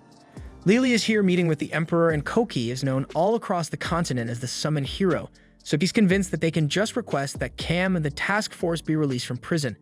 However, Hajime points out that there are many flaws with that plan. For one, Cam and the task force invaded the capital and killed several soldiers on their way in, so there's no way the Empire would just agree to let them go. And additionally, if they were to make a request like that, it could affect Lily's diplomatic mission and put her at a disadvantage. Koki realizes how dumb his idea was because the last thing he'd want to do is cause trouble for Lily, but Hajime tells him there's still a way for him to make himself useful. He's going to need someone to create a distraction while he breaks into the prison to free all the bunny people. And it is very important that they all wear these Power Ranger masks to keep their identities secret. Hajime had a lot of other ways to disguise them, but he thought this would be funny since none of his classmates think Power Rangers are cool. That night, Koki and the others launch an attack on the Imperial prison with their masks on to hide their identity. Too bad they forgot that everyone on the continent knows what their outfits and weapons look like too. While Koki and the others are distracting the guards, Hajime, Shia, and Yui sneak into the dungeon to break the bunny people out. But he's a little surprised when he sees that aside from a few bruises, they are mostly fine. He was sure the Empire would have done far worse to all of them, but it looked like they were just being interrogated, although Cam got the worst of it since he's the Halia Bunny Tribe's chief. After releasing him as well, Hajime transports all the rabbit people back to the surface, a few miles away from the capital, and Shia is really glad to see them again. Now everyone is safe, however. Cam says he has something he wants to discuss. He tells Hajime that he is planning to go to war with the Empire, but as soon as Shia hears that, she points her hammer at her father and says there's no way she won't allow it because it's practically a death sentence. Hajime grabs Shia's tail and tells her to at least hear Cam out before threatening to put him in a coma. Once Shia has calmed down, Cam explains that the Emperor seems to have taken an interest in the rabbit people recently. Normally, rabbit people are incredibly weak, but thanks to Hajime's training, the people of the Halia tribe were able to become strong, and that caught the Emperor's attention. He now wants to enslave all rabbit people and make them his pets, so it is likely that he will attack more rabbit villages soon. The Halia are strong enough to defend themselves, but the other rabbit tribes won't be able to put up a fight if the Imperial army attacks. Cam doesn't want to let his brethren suffer at the hands of the Emperor, which is why he plans to declare war on the Empire and fight for his people. Hajime understands where Cam is coming from, but he tells Cam that he and his people stand no chance in a direct confrontation against the Empire, which is why he's going to help them come up with the perfect strategy to ensure their victory. The next morning, Princess Lily meets with the Emperor and he seems pleased to see her. Unfortunately, she comes bearing bad news as she informs the Emperor that the kingdom's former king, as well as the bishop, have died as a result of demon attacks. The kingdom is in dire straits right now, so she asks the Emperor for some support. The Emperor is more than happy to assist since they are united in the fight against the demons. However, he reminds her that she has a role to play in strengthening the bond between the kingdom and the Empire. Lily already knew this would happen, but it doesn't make it any better because the Emperor's son, Baius, is an absolute jerk. In unrelated news, the Emperor says that his prison was attacked by some people wearing weird masks. Lily feigns ignorance and suggests it might have been the demons, and while the Emperor has no proof otherwise, he does point out that the attackers were wearing clothes identical to those of the otherworldly heroes, and one of them was even holding a holy sword. Lily pretends to be baffled, but internally she's cursing Koki for making such a mess for her. And as if things couldn't get any worse, a messenger soon arrives saying Nagumo and the heroes have just arrived at the castle looking for Lily. Meanwhile, outside the castle, Nagumo and the others are greeted by General Halt, and he tells them they will be allowed to enter soon. But then Shia gets a good look at him and turns out to be the same soldier who led the initial attack on Shia's people. As soon as Shia realizes who he is, she is enraged, but she holds herself back to avoid causing unnecessary trouble for Hajime. Once Hajime and the others enter the castle, Lily demands to know what's going on and why he suddenly showed up out of nowhere, but Hajime just tells her she'll see the results later tonight. A little while later, everyone is called into a meeting with the Emperor, and the Emperor seems pretty excited to meet Hajime because he has heard a lot about him. He asks if it's true that Hajime conquered a labyrinth alone and is now capable of making incredibly powerful artifacts. Hajime confirms this, so the Emperor asks him if he's willing to share his technology with the Empire or Kingdom. However, Hajime has no intention of doing that. The Emperor asks what gives him the right to monopolize such technology, but Hajime thinks that's a stupid question because it's his technology, and it's not like the Emperor could force him to relinquish it. The Emperor has had the entire room surrounded by guards for a while now, but he tells them to stand down. If Hajime wanted, he could have easily killed every soldier in the area and wiped the blood off the floor with the Emperor's face. And the Emperor knows that, which is why he would rather not get into a direct confrontation with Hajime. Besides, he has other matters to attend to, so he informs everyone that he is holding an engagement party for Lily tonight, and they are welcome to attend. As soon as the Emperor leaves, everyone starts asking Lily if she's really getting engaged because she never told them anything about this. Lily explains that the kingdom has been destabilized by the demon attack, so as the new ruler, her top priority is to strengthen the kingdom's ties to the Empire. And as much as she doesn't like the idea, getting married is the best way to do that. Koki suddenly gets up and tells her she can't go through with it because she shouldn't be marrying someone she doesn't love. But Hajime tells him this is Lily's decision to make, and as a mere student turned hero, Koki understands nothing of royal politics. After hearing this, Koki falls silent because he realizes that Hajime is right, but he still can't accept it. However, the others tell him that if the engagement party is tonight, then they probably don't have to worry about it since the Empire is going to be very busy dealing with something else. Lily gets the feeling that everyone here is plotting something, but she has no idea what it is because no one will tell her. A few hours later, Lily is getting dressed for her engagement party when Baius walks in. She tries to be polite since Baius is going to become her husband, but Baius doesn't have a polite bone in his body, so he immediately grabs Lily's chest. He tells her he has always loved getting rebellious slaves and torturing them until they are forced to obey him, and he is going to enjoy doing the same to Lily. He pushes her to the ground and rips her dress open, but before things go too far, a metal spider is lowered from the ceiling and clamps down on Baius's neck, knocking him out instantly. Lily is confused at first, but then she spots the spider, so she realizes this must be Hajime's doing and she is very grateful that he saved her. Elsewhere in the castle, Hajime and his group are getting ready for the special event they have planned for tonight, and at the same time, several Halia rabbits surround the castle. The Halia rabbits systematically eliminate every Imperial soldier guarding the castle and begin their invasion while Hajime and the others attend the banquet. Despite what happened earlier, Lily still decided to show up and act like nothing is wrong. Although she switches to a black dress to passive-aggressively tell everyone that she's not happy about this. At one point, she asks Hajime to dance with her, and since he can't just turn her down in public, Hajime agrees. While they are dancing, Lily thanks Hajime for saving her earlier, but he reminds her that he didn't kill the prince, so if she gets married to him, it's only a matter of time before it happens again. Lily understands that, but right now she just wants to enjoy her dance with Hajime. Hajime tells her she shouldn't be hugging him so tightly, especially not in public because she's about to be a married woman, but Lily doesn't care and hugs Hajime even tighter. She asks Hajime what he would do if she asked him to save her from this situation, and Hajime tells her he would help without question because his friends care about Lily, and they wouldn't want to see her suffer at the hands of Bias. With that said, Hajime doesn't think it's necessary to save her because after tonight, the Empire may very well cease to exist. A little while later, Cam reports that everything is ready for the attack, so the lights go out and the Halia begin firing arrows at the Emperor.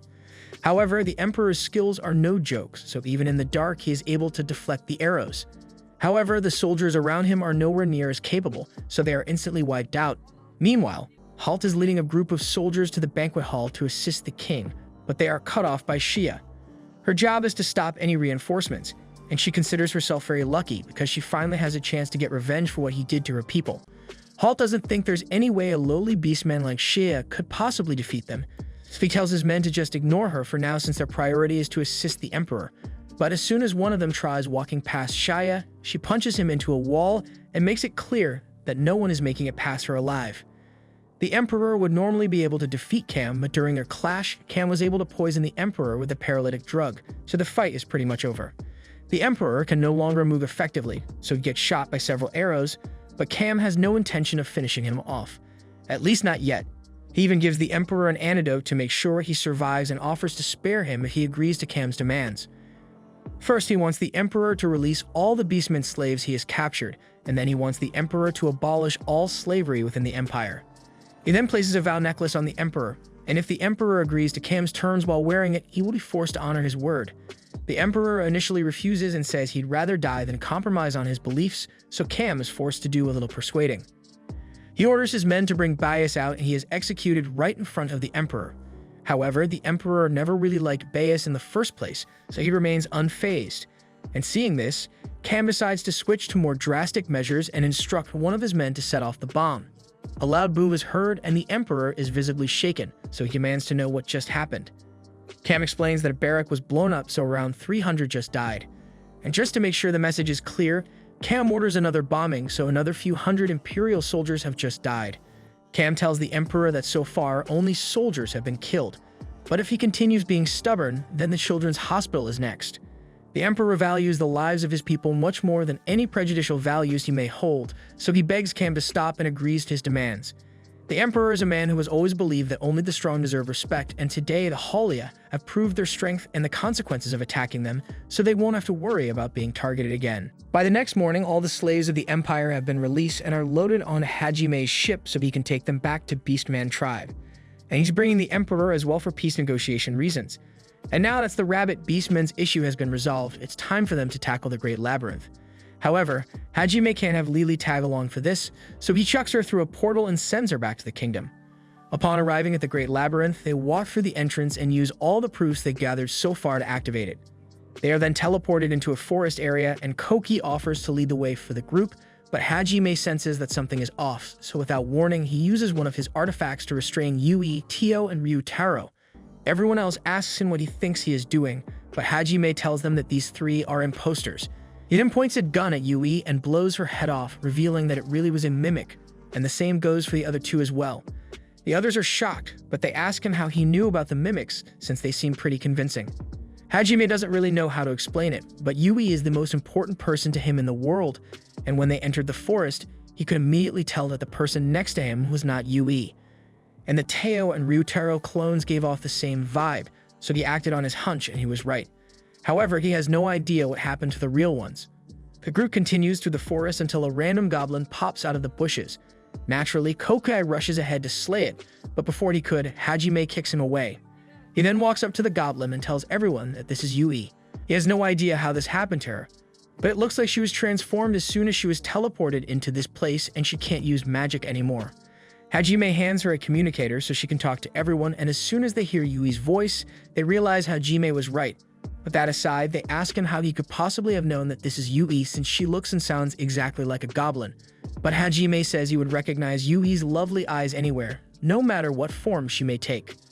A little while later, Hajime and the others come across a group of goblins beating up another goblin, but the goblin seems to be enjoying it for some reason, and everyone can immediately tell that it must be Tio. They also later find Ryutaro, in the form of an ogre, so now that the team is back together, they can now focus on clearing this floor. While the others are busy fighting, Tio tells Hajime that she has figured out what the theme of this labyrinth is. They must be trying to test the bond between teammates, and the first test was to see whether they'd be able to recognize their friends who had been replaced by clones and accept them despite being turned into monsters. The group eventually manages to clear the floor and find a hollow tree that should teleport them to the next floor, so they all head inside. Hajime opens his eyes and discovers that he was trapped in a case of amber alongside his friends. While he was trapped, he was shown a perfect world where he and everyone he cares about managed to make it back to Japan together, but through the strength of his will, he was able to reject it and return to reality. So now, he just needs to wait for the others to do the same. Eventually, most of them break free of the fake reality, but Koki, Ryutaro, and Suzu seem to be stuck, so after a quick lunch break, Kaori uses some restoration magic to speed up the process and get them out of there. Once Koki is released, he experiences severe depression because he really believed that the simulation of his ideal world was real, but there's no time for him to process the fact that he was living a lie in there because they need to keep moving. They make their way into a forest area when all of a sudden, slime starts dripping from the sky. The slime itself doesn't do much damage aside from getting everyone's clothes wet, but after Hajime burns it all away, he realizes that everyone's acting a little strange. Yui is being way more affectionate than usual, and the same goes for the others because they all start crawling over Hajime. Hajime realizes that the slime must have been some sort of aphrodisiac, meaning everyone who got covered in it is going to be affected. He looks over to see if the others are alright, but Koki clearly isn't in his right mind, and Ryutaro and Suzu look like they are about to go all the way soon. Hajime decides to restrain them so no one does anything that they'll regret later, but surprisingly, Tio seems perfectly fine. Hajime asks how she avoided the aphrodisiac's effects because he clearly remembers her taking some slime to the face, so Tio explains that the aphrodisiac works on her, but its effects are nothing compared to what she feels whenever Hajime hits her. Technically, that's a good thing, but it makes Hajime very uncomfortable, so he tells Tio to stay away from him for a while.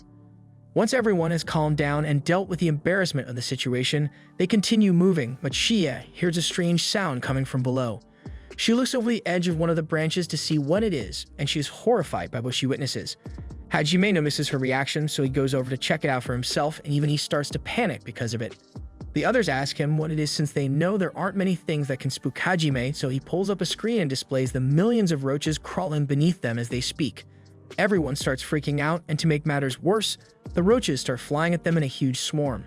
Everyone frantically tries to swat them away, but there's no way they can kill that many with regular attacks, so Suzu puts up a shield to keep the roaches out, and then promptly passes out from the trauma of having roaches crawl all over her body. Eventually, the roaches begin to fly away and form a huge swarm in the air above the group.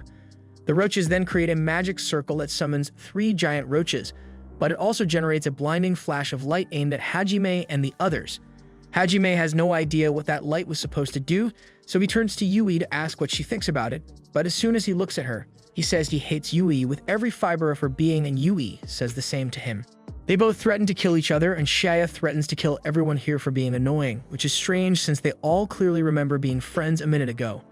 They all soon realize that the spell they got hit with must have inverted their emotions somehow, so all their love for each other has been turned into unfiltered hatred, and because Hajime and Yui loved each other more than anything, the hate they hold for each other now is immense. Everyone's emotions have been flipped, but they still have their memories intact, so they know they need to destroy these roaches to clear the challenge. The rest of them focus on defense while Hajime and Yui work on figuring out a way to get rid of the roaches. It doesn't matter how many of them you destroy because they'll always regenerate from the giant roach swarm, and now the roaches can shoot acid from their mouths, so they need to be extra careful.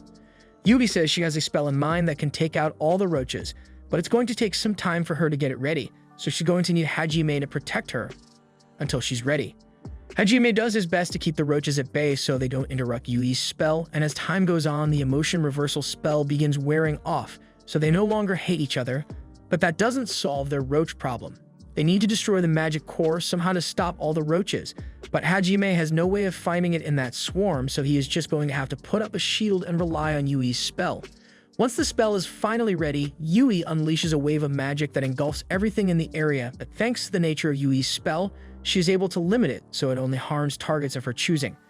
As a result, the roach core is destroyed, and with the challenge completed, a doorway opens to lead them to the next area. Once everyone goes through, they find themselves in an open field with a single tree in the middle. Suddenly, the tree begins to warp, and the group is greeted by the creator of this labyrinth, Lutulus. She assumes they must already know of the battle between the Liberators and the gods, so she's going to get straight to the point. She informs everyone that by passing this labyrinth's test, they have been granted evolution magic. As the name implies, it is a type of magic that can raise things to the next level, and if it is used on all the ancient magics combined, it can create the most powerful type of magic there is, concept magic. It is a type of magic that can implement any concept into this world, essential to rewriting the world's laws. However, it is not easy to use because concept magic isn't created by any logical process, but rather through sheer willpower. It is so difficult that even the 7 Liberators were only able to make use of concept magic 3 times throughout their entire lives, and one such use of concept magic created this compass which Lutulus is now giving to the group. It is a compass that always points in the direction of what you're looking for, whether it's Waldo, an object, or even another world. Just to make sure, Hajime asks Yui if she could use the evolution magic to raise her spatial magic to the point it can travel between worlds, but unfortunately, even with her skills, she says a task like that would be impossible for her. He tells her not to worry about it since he already knew it was a big ask, and besides, they still need one more ancient magic before they'd be able to use concept magic, so it will have to wait until they conquered the final labyrinth. On that note, Suzu has a favorite ask Nagumo. She says she wants him to take her along when he goes to conquer the final labyrinth. Hajime asks her why she wanted to take the risk, since even if she doesn't come along, once Hajime acquires concept magic, he can just take them all back to Japan. And Suzu is grateful for that, but she also knows that Hajime won't help her save Eri. Nagumo would probably shoot Eri on the spot if he ever saw her face again, which is why Suzu knows she has to handle this on her own, and to do that, she's going to need to get stronger. Koki joins in, saying he wants to get stronger as well, and since the whole reason Eri betrayed all of them was because she was trying to get to him, he wants to at least talk to her one last time. Ryutaro also wants to come along, but not to save Eri. He just wants to join so he can beat her up for the things she did to them. Nagumo can tell that Suzu is serious about this, so even if he personally doesn't agree with it, he says he will let Suzu try to save Eri. But to be honest, Eri does not deserve to be saved. Right now, she's literally developing an army of undead beast soldiers for the demon army, and the things she did to make this happen are so horrific that even Freed thinks this is messed up. Thanks to the compass, Nagumo is able to locate the final labyrinth very quickly, but it's located on a freezing mountain, so he gives everyone these magic pins to help them stay warm. Shaya is excited to try it out, so she face plants right into the snow, and the pin really does keep her warm, but unfortunately, that warmth causes her to melt right through the snow and into the labyrinth below, so the others jump in after her. Down in the labyrinth, Shia hears something coming around the corner, so everyone looks in that direction and spots a white bunny. Everyone thinks the bunny is adorable, but Nagumo has seen what these guys did to Subaru, so he's not taking any chances. He begins ripping the rabbits apart with no remorse, and Shia is especially traumatized by Nagumo's ruthlessness. Once that's done, they continue down the path and eventually arrive at an ice cave, but as soon as they enter, they are attacked by ice monsters. Hajime blasts a few of the ice monsters, but every time they are destroyed, they just regenerate themselves. This isn't the first time he has dealt with something like this, so Hajime looks around and spots a magic core hidden in the ceiling. He tries to destroy it to stop the birds from regenerating, but the core dodges his blast. He now realizes that this entire room is part of a monster and every piece of ice in here could be used to attack, so everyone needs to be careful. The magic core then transforms into a giant tortoise, so if they can destroy it along with a crystal, then that should be enough to clear this test. However, Nagumo is busy dealing with a horde of ice monsters right now, so Koki says he will handle it. Kokai runs up and uses a divine slash to destroy the monster's eye. However, the tortoise fires a blast at Koki in retaliation, but Suzu creates a barrier to protect everyone from it. The Tortoise's eye is already starting to regenerate, so he realizes he won't be able to take this thing down unless he finishes it off in a single blow. And Koki has the perfect move for the job. If he uses Divine Wrath, it should be enough to destroy the Tortoise entirely, but it's going to take some time for him to prepare himself, so he asks Shizuku and Ryutaro to keep the monster busy in the meantime. Shizuku and Ryutaro charge forward to distract the Tortoise by slicing its legs and smashing its face in. And once Koki is finally done charging his attack, he leaps forward and stabs the Tortoise with so much force that it crumbles to pieces in one hit. As the dust settles, Koki is glad that he finally did something useful, but unfortunately, it looks like he failed to completely destroy the core because an ice bird flies down and grabs the core's remains. If that bird manages to place the core back into the wall, then they are going to have to start this whole fight over from the beginning. So Koki tries to use another Celestial Slash to destroy it for good, however, he's so exhausted that he can barely stand. Luckily, just as the ice bird is about to return the core to the wall, Shizuku manages to slash it to pieces, officially ending the challenge and revealing the exit. The exit leads everyone to a hall of mirror-like ice, but as they are walking, Koki begins to hear a strange voice in his head, so he's starting to get worried. He tells everybody that he just heard a voice in his head asking him if he's satisfied with himself, but none of them heard any voices, so they all look at him like he's crazy and brush it off as his exhaustion from the last fight causing him to hallucinate. Hajime is the only one who is really taking him seriously since he knows the kind of trick the labyrinth can pull, so he asks Shia and Yui to be on the lookout for anything strange. Koki goes up to Hajime and tries to convince him that he isn't imagining things, but Hajime already believes him, so he tells everyone that they shouldn't brush off Koki's symptoms so casually. This is most likely part of the test, so sooner or later they'll all start hearing voices of their own. A little while later, Koki hears the voice in his head again, but this time it's not just him, everyone is hearing a voice in their head, and the voices are taunting them with their deepest insecurities. The voice in Hajime's head is saying that a freak like him has no place in Japan anymore, and if he's being honest with himself, hearing that actually hurts a little. After everything he has done, including all the murder and destruction, it would be harder for him to consider himself a human anymore, so maybe there really is no way he could return to his life back on Earth. But there's nothing he can do about it now, so he just represses the dark thoughts like he always does and keeps moving forward. They eventually come to the end of the hallway and find a gate there, but even though everyone goes through at the same time, when Hajime steps out on the other side, he realizes they've all been separated, but this isn't the first time this has happened, so he's sure everyone will be fine. He continues walking forward until he comes across a reflective piece of ice, and after taking a long and hard look at himself, the reflection stares back at him. This would be startling to anyone else, but Hajime was kind of expecting this to happen at some point after what Koki experienced earlier. The clone is surprised that Hajime figured it out so quickly, so he steps out and says it's time for Hajime to face himself. The two begin fighting, and they are evenly matched against one another, so no matter how many times they shoot or kick each other, no one is making any progress. As the fight goes on, the clone begins taunting Hajime and asks him if he really believes he still has a home back in Japan. The clone then throws a bunch of grenades at him, so Hajime dodges and pulls out a missile launcher, but the clone does the same. As they blast each other, the clone tells Hajime to admit that he's afraid that his family and friends back home will reject him, and even if he leaves behind his lonely lifestyle, it won't change that fact that his hands are soaked in the blood of countless people. The first time Hajime ever killed a person, he told himself he didn't feel anything. But the truth is that while he may not have felt guilty over killing an enemy, he definitely felt fear from what he had become. As the clone says this, it shoots Hajime's guns out of his hands and closes the distance to land a final shot in Hajime's chest. But Hajime counters with a pinky shot and knocks him back into a wall. He's getting a little tired of listening to the clone talk so much, but he knows the clone isn't just making stuff up. Everything the clone has said so far was gotten from deep within Hajime's heart, so he really is scared that he might not be accepted when he gets home.